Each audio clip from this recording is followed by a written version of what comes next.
So yo, what's up mga paps? Nandito tayo ngayon sa may kahabaan ng Maginoo, corner Mabuhay State dito sa may Diliman, Quezon City kung saan dinayo nga natin yung ENG Paris Overload na matatagpuan lang dito sa may Diliman. Hindi na kailangan pumunta o dumayo pa sa malayong lugar. Mayroon tayo dito, no?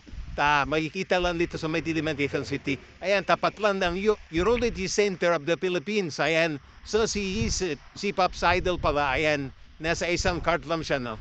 So sa halagang 100 pesos, mas masubukan natin ngayon kung gaano ba kasarap, kasulid yung kanila na overload pares. So ayan mga paps, dalawa pala yung kanilang brands. Meron din sila sa may Biluna Road, sa may Malapas Street, and katabi lang ng Clean Fuel. Sa mga gusto mag-try mga paps, ayan, puntahan nyo na ito, malapit lang dito sa Barangay Pinyahan, no? So let's go mga paps, tikman natin. So ito na naman Paps doon napadayo tayo rito. So tingnan natin yung kanilang mga menu kung ano mo ba. So ayan, meron silang mix, Paris Overload, dahil 100 pesos. May kasama ng beef. Tapos yung chicharon nila, bulat-lat, saka yung bagnet, syempre. Tapos ang kanilang, meron din silang regular Paris, 50 pesos. Mami Rice and Lino, 70 pesos. May kasama na rin soft drinks. Tapos ang kanilang regular mami, 45 pesos. So yan mga paps, dahil na dito talaga masabi yung sulit, no? So let's go! Urology Center of the Philippines. Sige, damputin mo na. Ayan yung halo yan, chicharon bulaklak saka Bagnet. bagnet. I-popos natin to.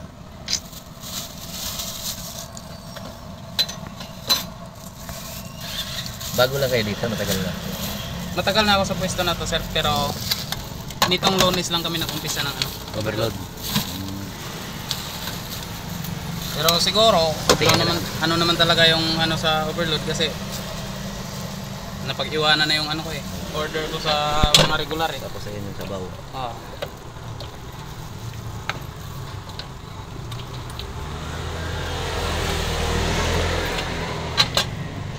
So ano to, 24 oras kayo, di ba? Sa Biluna po. Ah. 24 oras. Iba ito? Kasama lang. Yun sana yung hinahanap ko. Ang 24 oras doon sa kabilang area namin. Dito sa may Biluna.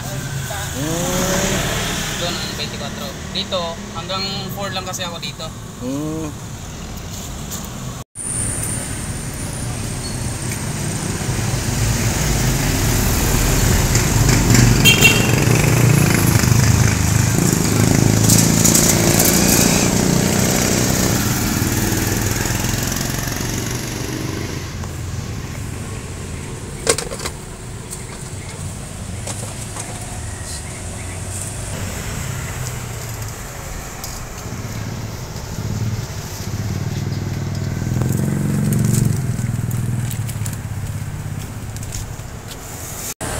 Baka yung sinasabi mo yung sa yun.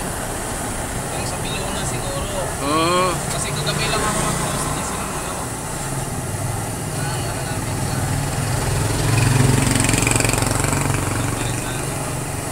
kagabi ko yung post.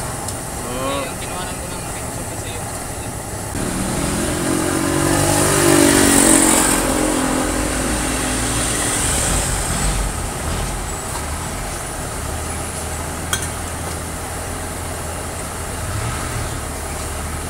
Malutong siya.